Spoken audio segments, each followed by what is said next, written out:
Washington.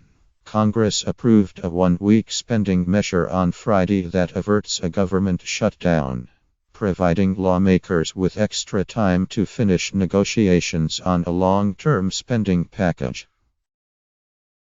The move also avoided the political embarrassment of a shutdown occurring on Saturday, President Trump's 100th day in office. The approval of the short-term measure on Friday, which occurred during daylight and without drama, was a display of basic competence more than it was a legislative achievement. With their party in control of both houses of Congress as well as the White House, Republicans could not afford to fail at the fundamental task of keeping the government funded. At the same time, the spending talks displayed the limitations of the unified Republican government, as Republicans need Democratic votes in order to keep the government open.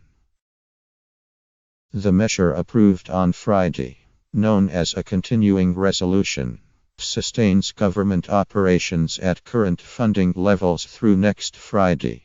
By that point, congressional leaders hope to have passed a spending package will cover the rest of the fiscal year, which ends on Sept.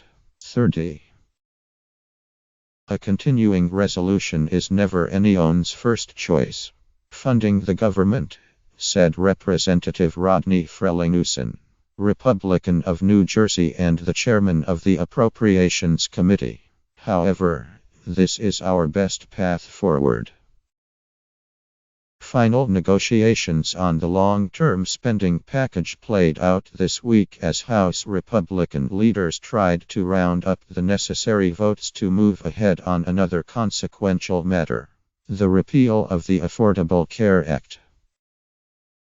Some White House officials had hoped a vote on a revised House bill to repeal the health law would take place Saturday, a step that, if successful, would have showed that Mr.